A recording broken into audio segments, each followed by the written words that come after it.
Question number 1. A student measures the spring constant K of a spring by two different methods. So these are the two different methods. Okay. First one, the student measures the time taken T for 20 oscillations.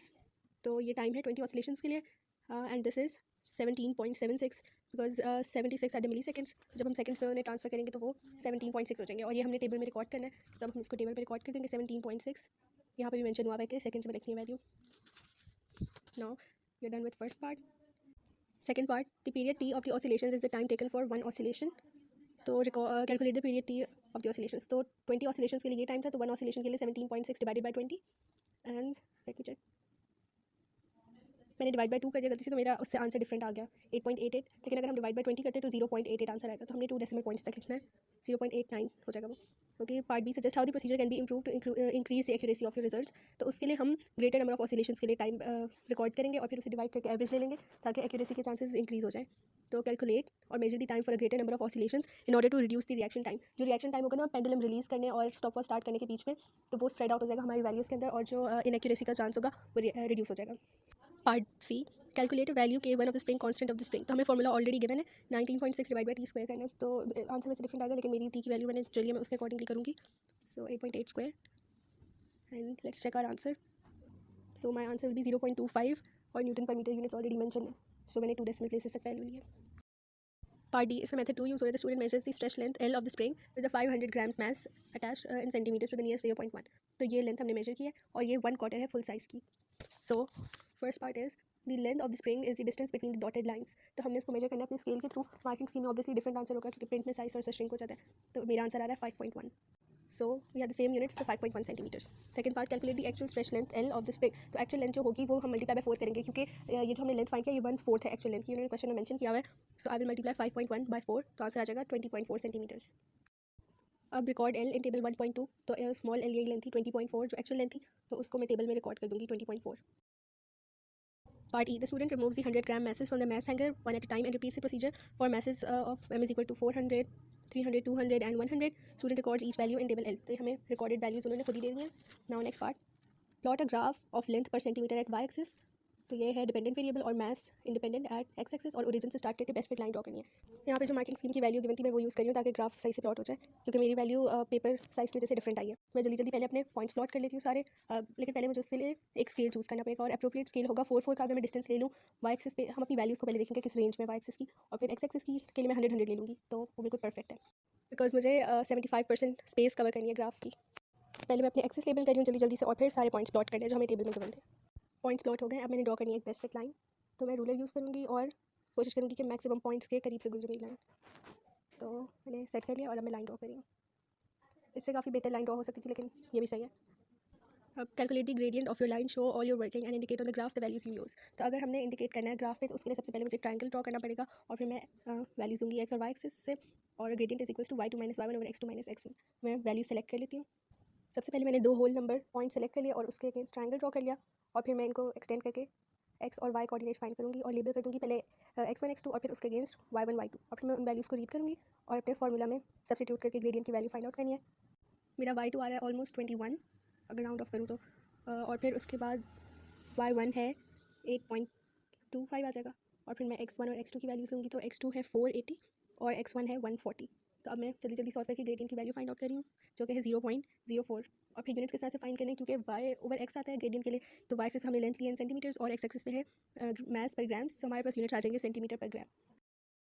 N estimated value K2 of the spring constant of the spring can be calculated using this equation. तो अब हमने इस equation में values put करके find out करना है. Gradient हमने find कर लिया था, so it is 25.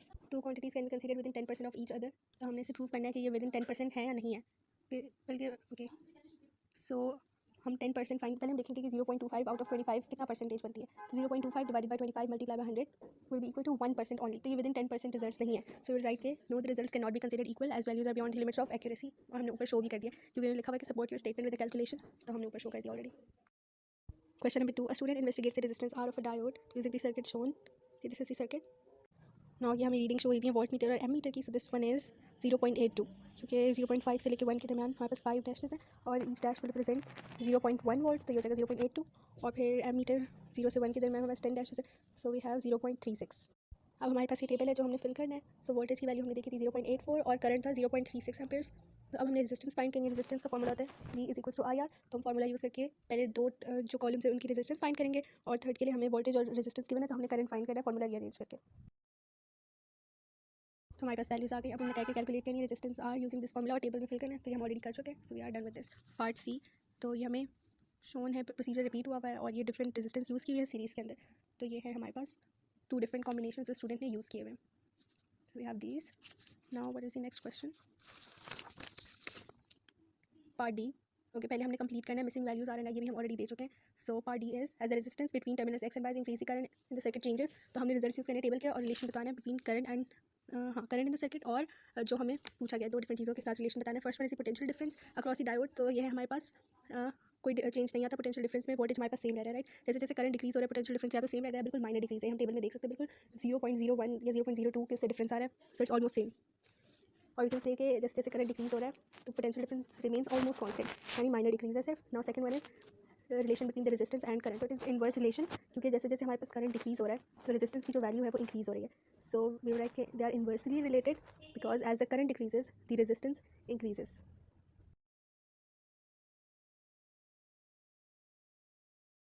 Now e part, a student attempts to set up the circuit as shown. Okay, कि एमीटर रीडिंग नहीं दे रहा जबकि सर्किट कंप्लीट है और एमीटर ब्रोकन भी नहीं है। तो सजेस्ट व्हाट द स्टूडेंट में हैव डन इनकरेक्टली। तो हम देख सकते हैं कि हमारे सर्किट में डायोड यूज़ हुआ है, तो हमने उसे रॉन्ग डायरेक्शन से हो सकता है प्लेस किया नेगेटिव साइड की तरफ से, जिसकी वजह से रिवर्स बायस फेवर होगा। So we can write that diode may be fixed in wrong direction from the negative side, therefore जो हमारे पास फेवर होगा वो रिवर्स बायस होगा। सो हमारी जो एमीटर की रीडिंग होगी वो डेफिनेटली जीरो होगी। Now part f, name a single device that can be used to control the current in the circuit instead of adding extra resistors. तो हम कंट्रोल करने के लिए करंट को जो रेजिस्टेंस होती है उसे वेरी करवाते हैं ताकि करंट वेरी कर सके। So we use a variable resistor, और जो वेरिएबल रेजिस्टर का इलेक्ट्रिकल सिंबल होता है समथिंग लाइक दिस, एक एरो ऊपर की तरफ पॉइंट करा होगा। Now next question, question number 3, a student investigates the deviation of a ray of light passing through a transparent block ABCD and measures a quantity called the refractive index n of the block। तो अब हम step by step सारे जो points हैं वो read करेंगे और उन्हें ड्रॉ करते जाएंगे। सो फर्स्ट वन हमने ड्रॉ करनी है एक नॉर्मल एट पॉइंट ई। तो नॉर्मल हम ड्रॉ करेंगे ब्लॉक से 90 डिग्री के एंगल पे, तो वो बिल्कुल स्ट्रेट वर्टिकल लाइन बनेगी। और फिर हमने नॉर्मल को एक्सटेंड कर देना है पूरे जो ट्रेस शीट है, ट्रेस पेपर, उस पर, और जो पॉइंट्स लेबल करने हैं वो इन्होंने मेंशन किए हुए हैं। तो पहले मैं नॉर्मल ड्रॉ कर रही हूँ। So I draw a dotted line to represent my normal. So this is going to be my normal. Now they have mention कि जो अपर पॉइंट है उसको हम एन से रिप्रेजेंट करेंगे और जो लोअर पॉइंट होगा नॉर्मल जहाँ पे टच करिए ट्रेस पेपर को उसको हम एम से रिप्रेजेंट करेंगे, और जहाँ पे वो सी डी को कट करिए उसको हम पॉइंट जी लेबल करेंगे। So I am done with this. Next part में हमने मेजर करना है angle theta between the lines F E and E N. तो एन हमारा नॉर्मल वाला पॉइंट था टॉप वाला, और ये हमारे पास एंगल थीटा बनेगा F E and E N के बीच में। तो इसको हम यूजिंग अ प्रोटेक्टर मेजर कर लेंगे, और जो मेरे पास आंसर आ रहा है वो है exact 60 degrees. So theta is equals to 60 degrees.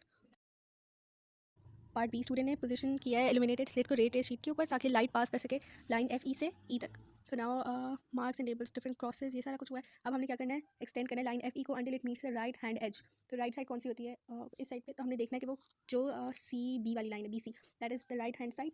और अब हमने उसे एक्सटेंड कर लेना है ताकि वो मीट कर सके, कुछ स्ट्रेट लाइन के फॉर्म में हम एक्सटेंड करेंगे जब तक वो मीट नहीं कर जाती राइट साइड वाले से। Yes, so we will extend this like this. I hope यही राइट साइड है। Yes, this is the right side. हम पहले अपने पेज पे लेबल कर सकते हैं। So this one is the right hand side and the opposing side will be left hand side. Now label this end of the line as Z. तो इस end को हम Z कह देंगे। अब draw a straight line through the two crosses to meet line CD of the block. So अब हमने जो हमारे पास दो crosses हैं हम उनके बीच से एक straight line draw करेंगे और उसे meet करवाएंगे CD से, और उसको हमने लेबल करना है, वो नेक्स्ट पेज पे मेंशन होगा like this. Till here we have to extend this line. See, both the lines are parallel. Now label the point where the line meets CD with letter H. So this point is going to be letter H, और जो इसका दूसरा and होगा उसको हम label करेंगे letter J से. So this one is letter J.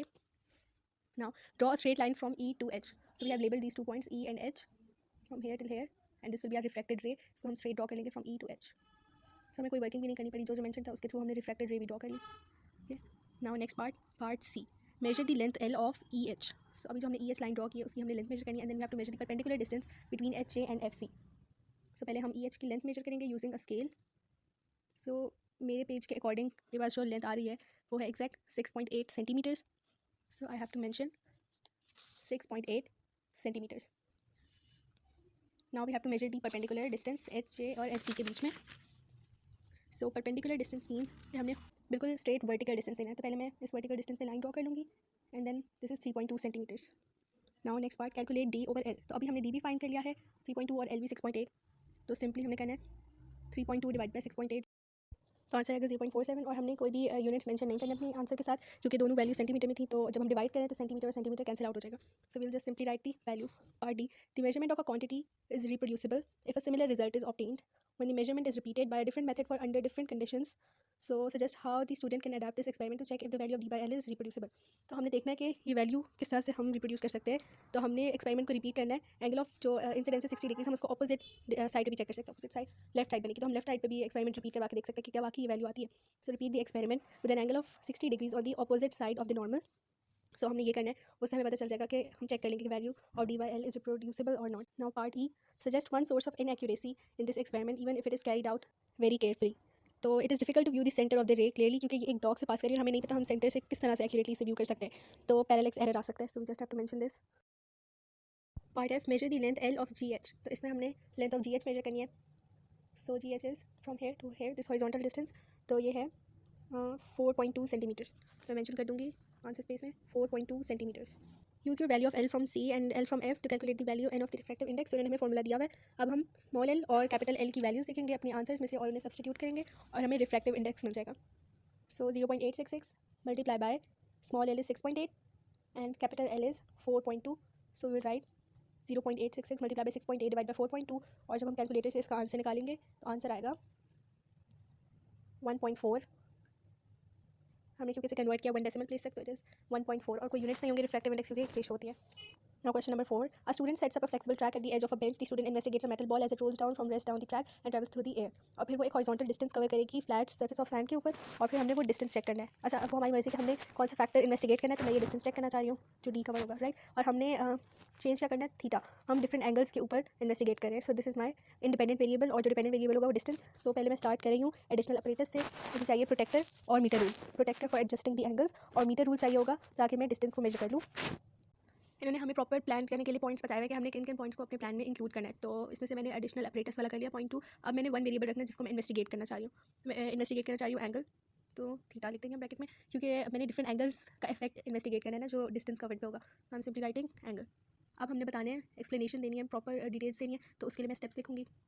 Step number 1, पहले हम स्टार्ट करें किसी एक एंगल से। तो हमने कोई भी एक एंगल मेजर करना है और उसके अकॉर्डिंगली हमने अपने फ्लेक्सिबल ट्रैक को एडजस्ट कर लेना है जो बेंच है उसके ऊपर। So we write measure the angle theta and adjust the flexible track on the bench accordingly. तो हम उस एंगल के अकॉर्डिंगली अपना जो फ्लेक्सिबल ट्रैक है उसको सेटअप करेंगे। स्टेप नंबर 2, इसमें हमने क्या करना है कि जो मेटल बॉल होगी उसको हम रिलीज़ करेंगे एक फिक्स स्टार्टिंग पोजीशन से, ताकि जब हम नेक्स्ट डिफरेंट एंगल्स पे भी परफॉर्म करें तो हम सेम पोजीशन से ही उसे रिलीज़ करें और कोई हमने फोर्स नहीं अप्लाई करनी, ताकि हमारी इन्वेस्टिगेशन बिल्कुल एक्यूरेट रहे। So take a metal ball and release it from a fix starting point on the track, okay, और a certain distance will be covered. तो जो हॉरिजॉन्टल डिस्टेंस होगा वो एक सर्टेन डिस्टेंस कवर हो रहा होगा, लेकिन हमने बिल्कुल एक ही जो स्टार्टिंग पॉइंट होना चाहिए, मतलब वो एक ही हाइट पे होना चाहिए, या हमने हाइट लेनी नहीं, हमने एक उसको बिल्कुल ट्रैक के ऊपर रख के रिलीज़ करना है, बस उसे ड्रॉप कर देना, रिलीज़ कर देना, वो खुद ही मूव करेगा और खुद ही एक डिस्टेंस को कवर कर लेगा जो भी होगा। अब हमने स्टेप नंबर 3 में एक स्केल यूज़ करना है और जो हॉरिजॉन्टल डिस्टेंस कवर होगा सैंड के ऊपर हमने बहुत एक्यूरेटली उसे मेजर कर लेना है। तो हम ऑपरेटर्स दोबारा से मेंशन नहीं करेंगे क्योंकि एडिशनल ऑपरेटर्स ऑलरेडी मेंशन है। So measure this horizontal distance और इसको हम नेम दे देते हैं एस डी कह देते हैं हॉरिजॉन्टल डिस्टेंस को। अच्छा, अब हमने नेक्स्ट काम क्या करना है कि हम सेम स्टेप्स, बस ये 3 स्टेप्स हमने करने हैं, सेम स्टेप्स को हम रिपीट करेंगे आइडेंटिकल बॉल्स लेके, ठीक है, और ट्रैक को हम डिफरेंट एंगल्स पे एडजस्ट कर लेंगे अपने प्रोटेक्टर को यूज़ करते हुए, और फिर हम सबके लिए जो हॉरिजॉन्टल डिस्टेंस होगा ना वो मेजर करते जाएंगे। सो repeat the same steps by placing identical balls on the track bye adjusting different angles, ठीक है। और इसके अंदर हमने कुछ वेरिएबल्स को कांस्टेंट रखना होगा ताकि हमारी इन्वेस्टिगेशन जो हो उसमें एरर के कोई चांसेस ना और एक्यूरेसी बहुत ज़्यादा हो। तो वेरिएबल्स टू कीप कांस्टेंट, इसमें हमने जो अमाउंट ऑफ फोर्स अप्लाई करनी है बाय रिलीजिंग द बॉल उसको बिल्कुल कांस्टेंट रखना है। अमाउंट ऑफ फोर्स मतलब हमने या तो अगर हम थोड़ी सी फोर्स अप्लाई करें तो वो सब पे सेम हो, ये एक्यूरेसी में थोड़ी सी कम हो जाएगी, तो हम ऐसा कर सकते हैं कि हम कोई फोर्स ना अप्लाई करें, बस रिलीज़ करें सारी बॉल्स को सेम तरह से, बस ड्रॉप कर देना, रिलीज़ कर देना, वो खुद ही मूव करेगी। सो एक हमने ये चीज़ कांस्टेंट रखनी है। फिर जो हमारे बेंच की हाइट है, या तो हम आइडेंटिकल बेंच यूज़ करेंगे और उसके ऊपर हम ट्रैक को प्लेस करें, या तो हम वो कांस्टेंट रख सकते हैं, या हम लिख सकते हैं कि अगर हम डिफरेंट बेंचेस यूज़ करें तो हमने कांस्टेंट जो सेम हाइट वाले बेंचेस हैं वो यूज़ करने। और एक एडिशनल पॉइंट ये भी हो सकता है कि जो सैंड का वॉल्यूम यूज़ हो रहा है, हमने जो डिश है जो भी टैंक वगैरह है उसमें जो हमने सैंड का वॉल्यूम लिया हुआ है वो भी कांस्टेंट होना चाहिए और उसको बिल्कुल हमने सरफेस पे स्मूथ करके रखना ताकि ऊपर नीचे ना हो और बिल्कुल एक सेम लेवल पे होना चाहिए सैंड। हमने प्रोसीजर पूरा एक्सप्लेन कर दिया, एक्सप्लेनेशन पूरी दे दी है। तो अब हम बताएंगे कि हमने एक्यूरेसी किस तरह से इंक्रीज़ करनी है। So we will repeat the experiment thrice या फिर twice and use the average of our results for further accuracy. तो जब हम वो यूज़ करेंगे एवरेज अपने रिजल्ट्स की, जब हम ज़्यादा दफ़ा परफॉर्म करके और फिर जो हमारे पास वैल्यूज़ आएंगी उनकी एवरेज यूज़ करेंगे तो वो ज़्यादा एक्यूरेट होगी, क्योंकि अगर कोई एरर होगा तो एरर का मार्जिन कम हो जाएगा, क्योंकि वो एरर डिस्ट्रीब्यूट हो जाएगा सारी वैल्यूज़ में। तो हमने ये लिख दिया। अब इसमें हम कंक्लूजन किस तरह से बताएंगे, जो इन्होंने हमें पॉइंट दिया है कि हमने बताने के अपनी रीडिंग्स को किस तरह से यूज़ करेंगे, टेबल ड्रॉ करना है, ग्राफ ड्रॉ करना है। तो पहले हम एक टेबल ड्रॉ कर लेते हैं। ओके, सो हमने टेबल ड्रॉ करना है और उसमें हम अपनी वैल्यूज रिकॉर्ड करेंगे। ये हम अपनी एक्सप्लेनेशन में मेंशन नहीं करेंगे, क्योंकि इन्होंने खुद हमें बताया है कि हमने एक टेबल ड्रॉ करना है। So now I am drawing a table, और उसका एक जो हेडिंग होगी वो एंगल पर थीटा होगा, और जो दूसरी हेडिंग होगी वो होगा डिस्टेंस कवर्ड पर सेंटीमीटर्स। और same is the case with the graph, मैं एक ग्राफ ड्रॉ करूँगी, डिपेंडेंट वेरिएबल डिस्टेंस है तो मैं उसको वाई एक्सिस पे लूँगी, डिस्टेंस पर सेंटीमीटर, और जो एंगल है थीटा उसको मैं खुद चेंज कर सकती हूँ, तो मेरा इंडिपेंडेंट वेरिएबल है और मैं उसे एक्स एक्सिस पे रखूँगी। तो मैं जल्दी जल्दी से ड्रॉ कर रही हूँ, और हमने अपनी तरफ से कोई भी वैल्यूज़ नहीं देनी, वो रिक्वायरमेंट नहीं है। फिर हमने कंक्लूजन किस तरह से आइडेंटिफाई करनी है, we will prepare a table to record our results, जो भी वैल्यूज़ होंगी, ठीक है, और हम एक ग्राफ पे उन वैल्यूज़ को प्लॉट करेंगे, ठीक है। और फिर जो कंक्लूजन हमने फाइंड आउट करनी है वो किस तरह से करेंगे, जो ग्रेडियंट होगा ग्राफ का स्लोप के through. So using the gradient of your graph determine the relation between angle theta of the track and the horizontal distance covered by the ball. तो हमने इन दोनों के बीच में रिलेशन चेक करने के लिए अपने ग्राफ का ग्रेडियंट यूज़ करना है। And we are also done with question number 4।